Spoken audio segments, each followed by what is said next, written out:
को साफ तौर पर उभरने नहीं दिया। हो सकता है प्लेसिबो और दवा ग्रुप के बीच का असली फर्क छिप गया हो। इसके अलावा कंपनी ने यह भी पॉइंट आउट किया कि प्राइमरी एंड पॉइंट 6MWT में स्टैटिस्टिकल सिग्निफिकेंस न मिलने के बावजूद जब उन्होंने डेटा को और ध्यान से देखा तो कुछ दूसरे मापदंडों पर नैदानिक रूप से अनुकूल रुझान मतलब क्लिनिकली फेवरेबल ट्रेंड्स दिखे। इसका मतलब ये है कि भले ही मुख्य आंकड़ा टारगेट तक नहीं पहुंचा, पर कुछ और तरीकों से नापने पर ऐसा लगा कि दवा लेने वाले मरीज प्लेसिबो वालों से थोड़े बेहतर थे। शायद उनकी हालत बिगड़ने की रफ्तार धीमी थी या कुछ फंक्शन बेहतर बने रहें। हालांकि ये रुझान स्टैटिस्टिकली सिग्निफिकेंट नहीं थे, पर सरेप्टा का मानना है कि ये दवा के संभावित फायदे की तरफ इशारा तो करते हैं। ये तो बड़ी कंफ्यूजिंग सिचुएशन है। एक तरफ मुख्य लक्ष्य पूरा नहीं हुआ, दूसरी तरफ ये महामारी वाली बात, और कुछ पॉजिटिव ट्रेंड्स भी हैं। लेकिन क्या सिर्फ महामारी का हवाला देना काफी होगा? क्या आलोचक ये नहीं कह सकते कि भाई ये तो नतीजों की कमी छुपाने का एक बहाना है, खासकर जब कंपनी के लिए इतना कुछ दांव पर लगा हो? ये बहुत वैलिड सवाल है और इस पर बहस तो होगी ही। आलोचक कह सकते हैं कि भाई महामारी ने तो दोनों ग्रुप्स को प्रभावित किया होगा, दवा वालों को भी और प्लेसिबो वालों को भी। तो ये कैसे कह सकते हैं कि असर सिर्फ दवा के प्रभाव को छिपाने वाला ही था? ये भी सच है कि कंपनियां अक्सर उम्मीद के मुताबिक नतीजे न आने पर ऐसे कारण ढूंढती हैं। लेकिन हमें ये भी मानना होगा कि कोविड का असर सच में बहुत बड़ा और व्यापक था, खासकर ऐसे लंबे चलने वाले ग्लोबल क्लिनिकल ट्रायल्स पर। अब FDA जैसी रेगुलेटरी बॉडीज को इन सभी चीज़ों पर गौर करना होगा। उन्हें तय करना होगा कि महामारी के असर को कितना वजन देना है और क्या ये जो अनुकूल रुझान है वो सच में दवा के फायदे का संकेत है या सिर्फ डेटा का शोर है। दुर्लभ बीमारियों के ट्रायल्स वैसे भी छोटे होते हैं और बाहरी चीजों से ज्यादा प्रभावित हो सकते हैं। तो इस अनिश्चितता के माहौल में सरेप्टा अब आगे क्या करने वाली है? क्या वो इन दवाओं से उम्मीद छोड़ रहे हैं? रिपोर्ट के अनुसार बिल्कुल नहीं। इन निराशाजनक मुख्य नतीजों के बावजूद सरेप्टा ने साफ किया है कि वो वायोंडिस 43 और अमोंडिस 45 के लिए पूर्ण FDA अनुमोदन पाने की कोशिश जारी रखेंगे। उनका इरादा है कि वो FDA के सामने सिर्फ एसेंस स्टडी के नतीजे ही नहीं, बल्कि सबूतों की समग्रता, जिसे अंग्रेजी में टोटलिटी ऑफ एविडेंस कहते हैं, वो पेश करेंगे। सबूतों की समग्रता, इसका क्या मतलब हुआ? इसका मतलब है कि वो FDA को पूरा डेटा पैकेज दिखाएंगे। इसमें क्या क्या शामिल होगा? एक तो एसेंस स्टडी का पूरा डेटा, जिसमें प्राइमरी एंड पॉइंट के साथ साथ वो अनुकूल रुझान वाले सेकेंडरी एंड पॉइंट्स और दूसरे एनालिसिस भी होंगे। दूसरा, इन दवाओं की जो पहले की स्टडीज थीं जिनके आधार पर त्वरित अनुमोदन मिला था, वो डेटा। और शायद सबसे अहम, वास्तविक दुनिया का डेटा, यानी रियल वर्ल्ड डेटा या RWD। वास्तविक दुनिया का डेटा, रियल वर्ल्ड डेटा, ये क्लिनिकल ट्रायल के डेटा से अलग कैसे होता है? हाँ, ये एक अहम फर्क है। देखिए, क्लिनिकल ट्रायल बहुत ही कंट्रोल्ड माहौल में होते हैं। मरीजों को खास क्राइटेरिया पर चुना जाता है, इलाज का प्रोटोकॉल एकदम सख्त होता है और निगरानी बहुत कड़ी होती है।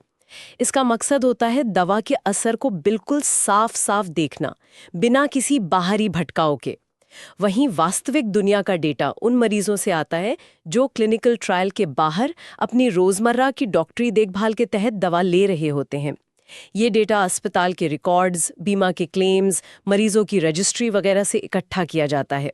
यह हमें बताता है कि दवा असल दुनिया में रोज की परिस्थितियों में कैसे काम कर रही है, जहां मरीज शायद और भी दवाएं ले रहे हों, उनकी उम्र या हालत ट्रायल के मरीजों से थोड़ी अलग हो, या वो इलाज को लेकर उतने रेगुलर न हो। RWD क्लिनिकल ट्रायल की कमियों को पूरा कर सकता है और दवा के लंबे समय के असर और सेफ्टी के बारे में जानकारी दे सकता है। हालांकि RWD की अपनी सीमाएं भी हैं, ये उतना साफ या कंट्रोल्ड नहीं होता जितना ट्रायल डेटा। तो सरेप्टा को उम्मीद है कि क्लिनिकल ट्रायल डेटा उन रुझानों के साथ और इस रियल वर्ल्ड डेटा को मिलाकर वो FDA को यकीन दिला पाएंगे कि दवाएं फायदेमंद है, भले ही एसेंस का मुख्य लक्ष्य पूरा ना हुआ हो। बिल्कुल, और ये FDA के लिए भी एक बड़ी चुनौती होगी, एक तरह की परीक्षा समझिए। उन्हें तय करना होगा कि DMD जैसी गंभीर, लाइलाज और लगातार बिगड़ने वाली बीमारी के लिए, जहां मरीजों के पास विकल्प बहुत कम है, क्या सबूतों का ये मिला-जुला पैकेज, जिसमें एक बड़े कन्फर्मेटरी स्टडी में सांख्यिकीय नाकामी भी शामिल है, पूर्ण अनुमोदन देने के लिए काफी है? उन्हें विज्ञान की सख्ती को मरीजों की तत्काल जरूरतों के साथ बैलेंस करना होगा। ये फैसला भविष्य में दुर्लभ बीमारियों की दवाओं के अप्रूवल के लिए एक नजीर बन सकता है। ये वाकई एक बहुत ही जटिल और महत्वपूर्ण स्थिति है। और इन सब तकनीकी बातों से हटकर हमें ये भी याद रखना चाहिए कि इन स्टडीज और दवाओं के पीछे इंसान हैं, मरीज हैं, उनके परिवार हैं, जिनकी उम्मीदें जुड़ी हुई हैं। आपने बिल्कुल सही कहा। वैज्ञानिक तरक्की कभी भी सीधी लकीर में नहीं होती, खासकर जब हम डीएमडी जैसी पेचीदा बीमारियों से जूझ रहे हों। रास्ते में झटके लगते हैं, असफलताएं मिलती हैं, नतीजे उम्मीद के मुताबिक नहीं आते, लेकिन ये सब इस प्रक्रिया का हिस्सा है। हर प्रयोग, चाहे वो सफल हो या असफल, हमें कुछ न कुछ सिखाता जरूर है। एसेंस स्टडी के नतीजे शायद वो नहीं हैं जिनकी सराप्टा या डीएमडी समुदाय को उम्मीद थी, लेकिन ये बेकार नहीं गए हैं। इन नतीजों का भी अपना महत्व है। ये हमें एक्सॉन स्किपिंग तकनीक की सीमाओं और उसकी संभावनाओं के बारे में और जानकारी देते हैं। ये भविष्य की स्टडीज को बेहतर तरीके से डिजाइन करने में मदद कर सकते हैं, और ये इस बात पर जोर देते हैं कि डीएमडी जैसी बीमारियों के लिए असरदार इलाज खोजना कितना मुश्किल है और इसके लिए लगातार इन्वेस्टमेंट, रिसर्च और लगन की जरूरत है। अगर हम इसे बड़ी तस्वीर में देखें तो ये सिर्फ एक स्टडी का नतीजा नहीं है, बल्कि ये डीएमडी के खिलाफ दशकों से चल रही लंबी और अथक लड़ाई का एक और चैप्टर है। यह हमें याद दिलाता है कि जटिल बीमारियों का हल खोजने में वक्त, सब्र और अटूट इरादे की जरूरत होती है। तो चलिए आज की इस गहरी बातचीत के मुख्य पॉइंट्स को एक बार फिर दोहरा लेते हैं।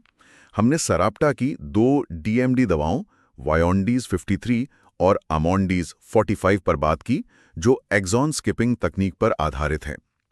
उनके बड़े कन्फर्मेटरी अध्ययन एसेंस का मुख्य नतीजा, जो 6 मिनट वॉक टेस्ट पर आधारित था, सांख्यिकीय रूप से महत्वपूर्ण नहीं रहा, जो पूर्ण एफडीए अनुमोदन के लिहाज से एक झटका है। लेकिन जैसा हमने चर्चा की, इस तस्वीर के कई पहलू हैं। कोविड-19 महामारी ने अध्ययन में बाधा डाली। कुछ दूसरे मापदंडों पर सकारात्मक रुझान देखे गए, हालांकि वो स्टैटिस्टिकली सिग्निफिकेंट नहीं थे। इन दवाओं को पहले ही त्वरित अनुमोदन मिल चुका है और सराप्टा हार नहीं मान रही है। वो पूर्ण अनुमोदन के लिए क्लिनिकल ट्रायल और वास्तविक दुनिया के डेटा सहित सबूतों की समग्रता पेश करने की योजना बना रही है। सबसे जरूरी बात यह है कि डीएमडी का कोई पक्का इलाज अभी नहीं है और असरदार उपचार खोजने की लड़ाई पूरी शिद्दत से जारी है। बिल्कुल, ये स्थिति हमें मेडिकल रिसर्च में खासकर दुर्लभ और जानलेवा बीमारियों के क्षेत्र में दृढ़ता और लचीलेपन के महत्व की याद दिलाती है। बिल्कुल। जब नतीजे उम्मीदों पर खरे न उतरे, तब भी वैज्ञानिक समुदाय और कंपनियां लगी रहती हैं, क्योंकि हर छोटा कदम मायने रखता है। जी। ये स्टडी भविष्य की रिसर्च के लिए भी कई सवाल खड़े करती है। क्या हमें क्लिनिकल ट्रायल्स में रियल वर्ल्ड डेटा को जोड़ने के बेहतर तरीके खोजने की जरूरत है?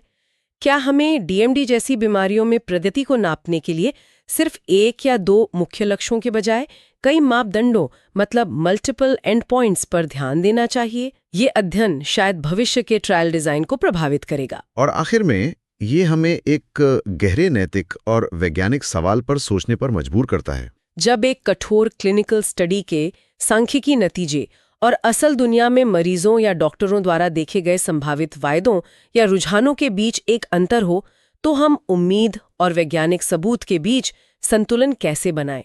खासकर ऐसी स्थितियों में जहां मरीजों के पास विकल्प न के बराबर हों। और पी वैल्यूज से परे विज्ञान की हर कोशिश किसी की जिंदगी में उम्मीद की एक किरण जगाने की कोशिश है, और इसी उम्मीद को जिंदा रखने और उसे हकीकत में बदलने के लिए ये लगातार रिसर्च और बातचीत बहुत जरूरी है।